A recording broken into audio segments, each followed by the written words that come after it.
pessoal do Entretanto, estamos aqui mais uma vez para falar das coisas do Brasil e do mundo à luz do direito, de ciência política à luz do direito, de maneira rápida, clara, objetiva e imparcial. Dê o seu like, clique no canal, nós precisamos de vocês. Hoje a gente vai falar do erro judiciário que escandalizou a nação.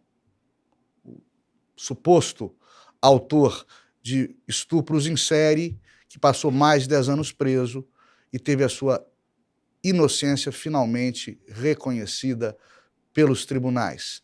Vamos falar da reaproximação da China com a Rússia de Vladimir Putin e vamos falar da troca na presidência da Petrobras por Luiz Inácio Lula da Silva. Tudo isso, no entretanto, eu já estou esperando vocês.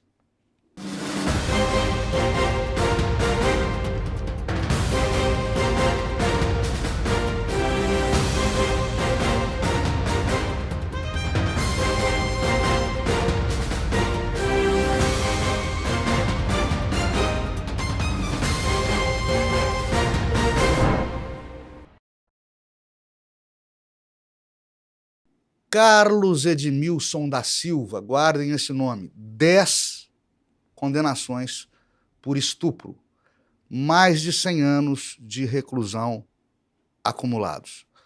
Estamos falando de 10 erros judiciários contra uma única pessoa, algo que eu nunca vi em minha vida, em minha carreira como magistrado. Ele ficou cerca de 10 anos preso injustamente, porque reconhecida de maneira precária a sua autoria delitiva através de foto. Não há obstáculo jurídico para que se reconheçam pessoas e coisas à luz do direito processual penal, do direito penal, através de fotos, filmagens, e a gente vai lembrar até da época do retrato falado. Nada disso é proibido, não é o ideal, mas acontece muito, principalmente diante da necessidade de manter vítimas distantes dos supostos autores dos crimes cometidos contra elas, quando as vítimas não querem ser confrontadas com os suspeitos da prática desses crimes. Carlos Edmilson foi salvo por exames de DNA da perícia forense. Esta perícia, através de bancos de dados genéticos e cruzamentos de informações genéticas entre o material colhido nas vítimas dos estupros e um padrão colhido em outros presos e indiciados do país, não somente inocentou o Carlos Edmilson, mas apontou o verdadeiro culpado daqueles horrendos crimes. Um outro réu preso e também condenado por outros delitos, hoje ainda preso. Ou seja, o Carlos ficou mais de 10 anos preso pelos crimes que outro cidadão teria cometido. Esse tipo de erro judiciário incomum nasce de diversas mazelas existentes na legislação brasileira, mas também decorrem do funcionamento das polícias, do Poder Judiciário, do Ministério Público, enfim, dos sistemas de justiça e segurança estatais. Esta vítima de injustiças se valeu de revisões criminais para demonstrar o erro em os erros, em suas condenações.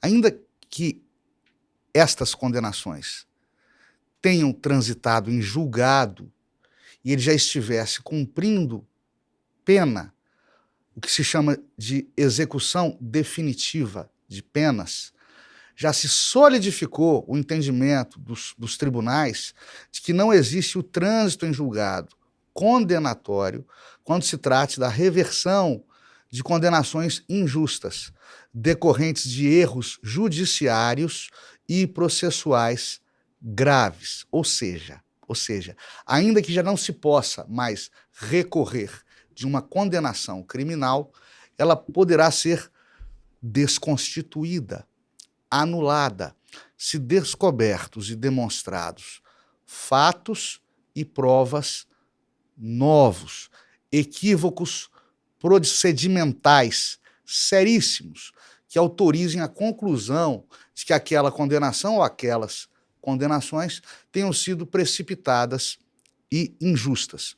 Isso se faz através da revisão criminal prevista no nosso Código de Processo Penal, o CPP.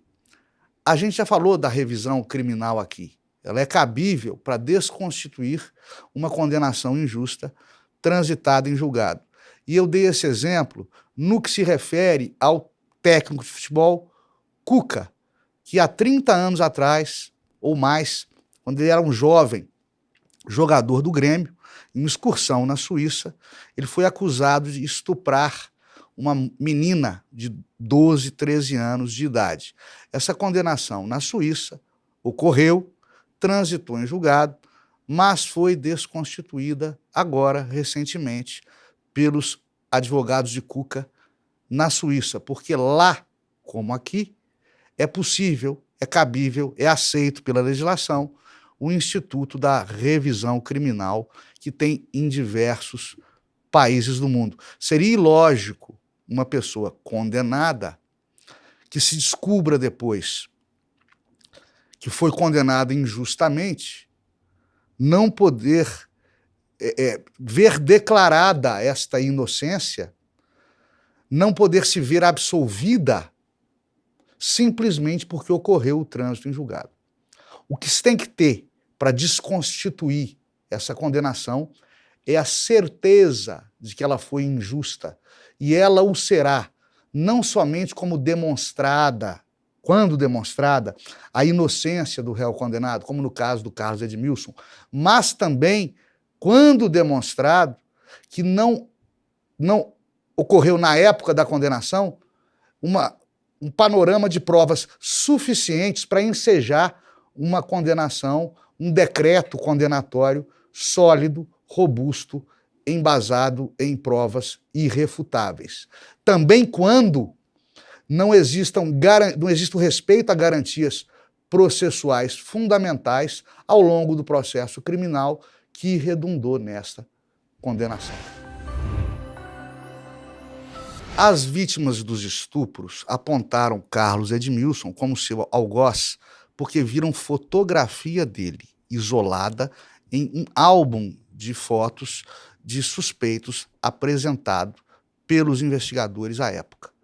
É um reconhecimento precário, mas impor às vítimas encontrarem-se face a face com seus algozes, né, com os autores dos crimes contra elas, vítimas cometidos, importaria em outro equívoco que se deve evitar: sua revitimização. Afinal de contas, elas não podem ser constrangidas, as vítimas não podem ser constrangidas durante os procedimentos que devem servir para acolhê-las, socorrê-las e correr atrás por cobro ao mal injusto e grave que lhes foi causado. Ou seja, nada errado que o reconhecimento não tenha sido presencial, para se usar uma expressão de hoje em dia.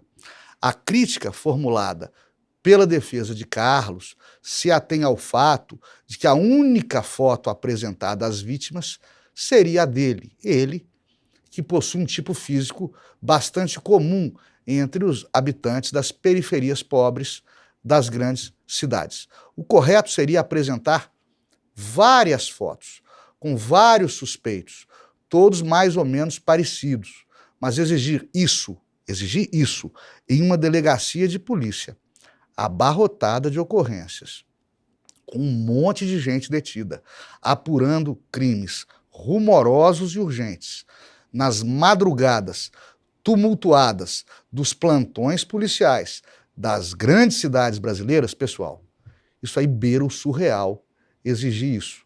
É querer o impossível, pretender que todos os delitos intrincados, difíceis de difícil elucidação se resolvam com a análise de DNA e perícia genética em todos os rincões brasileiros, de São Paulo a Quixeramobim, ao sertão pernambucano, aí então beira a ficção científica.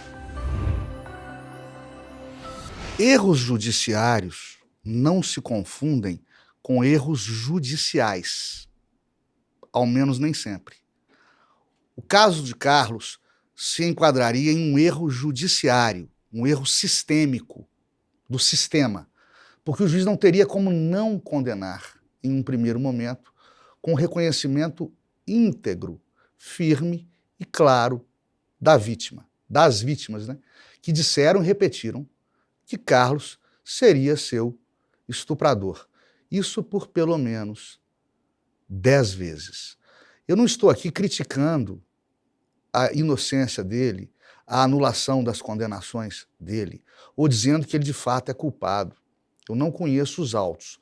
Só considero que ele foi vítima de um tsunami jurídico. Esse erro judiciário foi um tsunami jurídico, uma tragédia, mas raríssima, e de consequências devastadoras para a sua pessoa. Vamos imaginar um juiz monocrático, ou juízes, né? Os juízes que instruíram a colher prova, os processos do Carlos, esses 10 processos que geraram as condenações injustas dele. Esses juízes se depararam com a opinião da polícia, os depoimentos dos policiais, dizendo que foi ele. Perícia técnica dizendo que a vítima, de fato, foi estuprada por alguém. A vítima reconhece em pelo menos 2 momentos, na polícia e em juízo, Carlos como autor de tão grave crime. O mais importante, Carlos teria sido um estuprador em série da região de Barueri, Grande São Paulo. Após a prisão dele, fundamentada na existência de diversos crimes com idêntico modus operandi, estes estupros em série param naquela região. Com todos esses indícios veementes, essas provas judicializadas, seria inevitável naquele momento, sem uma contraprova robusta da defesa, seria inevitável a condenação. É por isso que eu estou falando para vocês, primeiro, para não confundirem um erro judiciário com um erro judicial. O erro judiciário, que foi o que ocorreu, é um erro sistêmico, não é um erro do juiz, é do sistema. No caso aqui, como juiz que também sou, devo dizer a vocês que o magistrado que condenou também foi vítima, indiretamente, desses mesmos erros sistêmicos. Nesses casos, não havia dúvida razoável que permitisse ao juiz absolver o Carlos. Apesar do encargo da prova ser da acusação, essa é uma regra processual penal, há casos em que esta obrigação se inverte e é a defesa que tem que desconstituir a prova acusatória, como foi o caso, tardiamente, em sede de revisão criminal, mas se desconstituiu a prova acusatória. Na época das condenações e na prática, não havia naquele contexto, é isso que eu estou dizendo, naquele contexto como absolver ao acusado.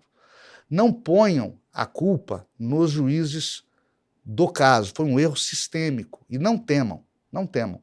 Eu sou tudo menos corporativista aqui.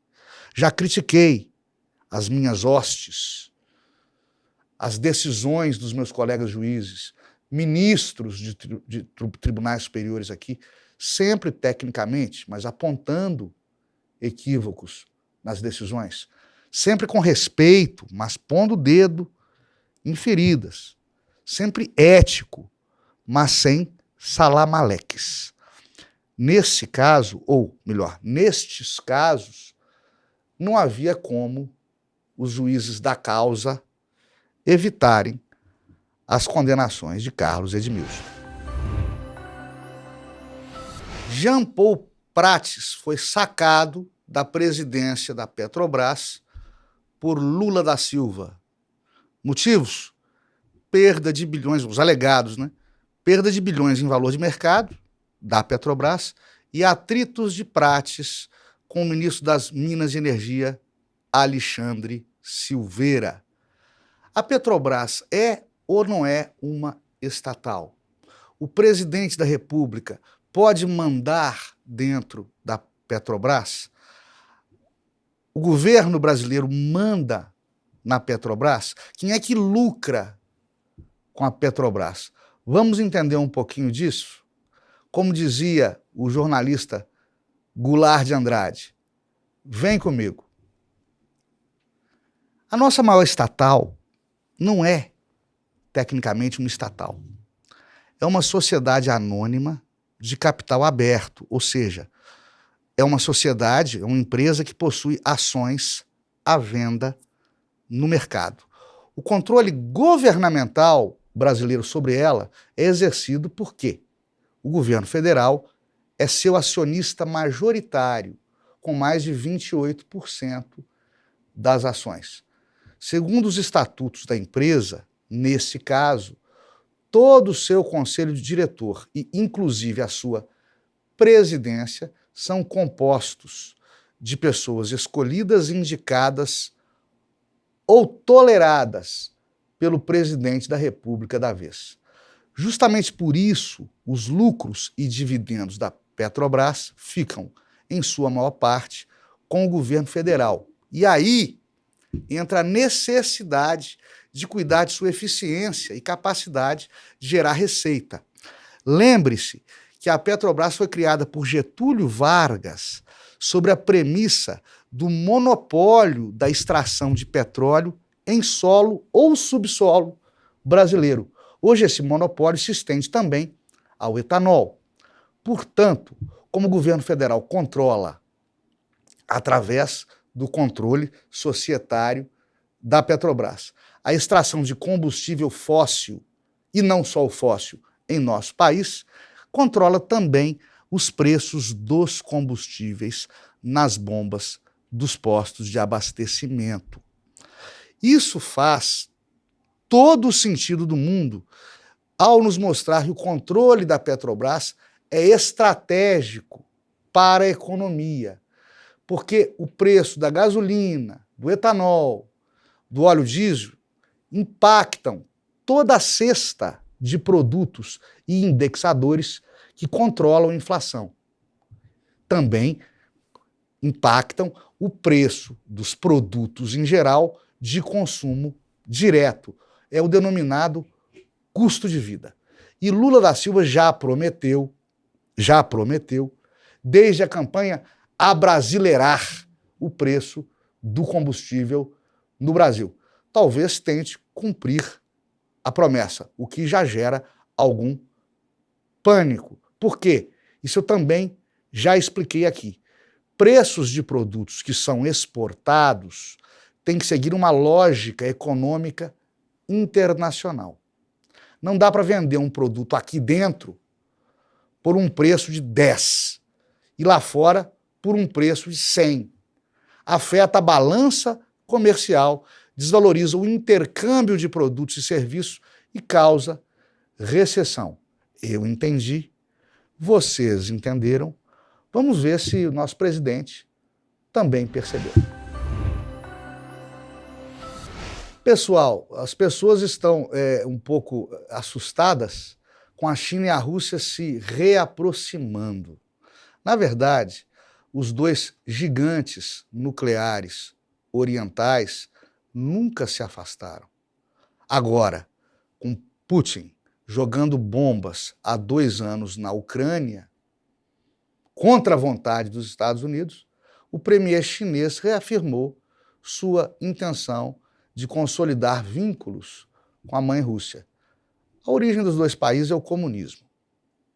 São ambas aquelas economias, ambos aqueles países antagonistas políticos dos Estados Unidos.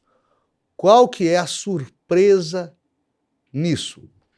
As pessoas se ressentem do fato de que o governo russo, depois da queda do muro de Berlim, depois da perestroika, depois de dissolvida a União Soviética, as pessoas se ressentem do fato de que Vladimir Putin é igualado a um líder socialista, a um líder comunista, porque a economia russa é uma economia de mercado. Bom, a economia chinesa também é uma economia de mercado, lá dentro e cá fora. Não é só o aspecto econômico que define os regimes socialistas e comunistas, mas também a oposição ideológica ferrenha, o isolamento e a criminalização do opositor político, a cultura de ódio contra o adversário governamental, o controle estatal sobre o funcionamento das empresas, e tudo isso, a Rússia, desde a perestroika, desde a abertura política, a abertura econômica, desde a queda do Muro de Berlim, desde a extinção da União Soviética, isso tudo a Rússia pratica, como pratica a China. Na China também tem eleições. Na Rússia tem eleições. Só se questionam, e isso historicamente, isso até lá dentro, se questiona o resultado delas. Na Rússia tem empastelamento de jornais, de emissoras de TV, de portais de notícia. Na China, amigos meus que retornaram de lá agora, há um controle do chip do seu celular. Você só usa o chip deles, que só dá acesso aos dados e aos sites e às redes sociais e aos conteúdos que eles permitem. E é em tese uma democracia, como é em tese uma democracia a Rússia. Então não é um crime de lesa pátria, não é um absurdo político, um absurdo jurídico comparar os dois países, China comunista e a Rússia que se declara um país democrático, capitalista. Até porque Vladimir Putin vem da extinta KGB, Serviço Secreto Soviético Comunista, colheu os ensinamentos de Lenin. Não é só que ele veio da União Soviética, como todo mundo veio. Putin era um comunista de carteirinha. E para alguns nunca deixou de ser. Daí porque a sua aproximação com o governo chinês, principalmente para antagonizar mais ainda os Estados Unidos da América, não é nenhum absurdo. E não é de se estranhar. Para encerrar, pessoal, uma frase do Oscar Wilde, escritor irlandês, gosto muito dele. A experiência é o nome que damos aos nossos erros. Até a próxima, fiquem todos com Deus. Dê o seu like, se inscreva no canal, manifeste a sua opinião, ela é muito importante para nós.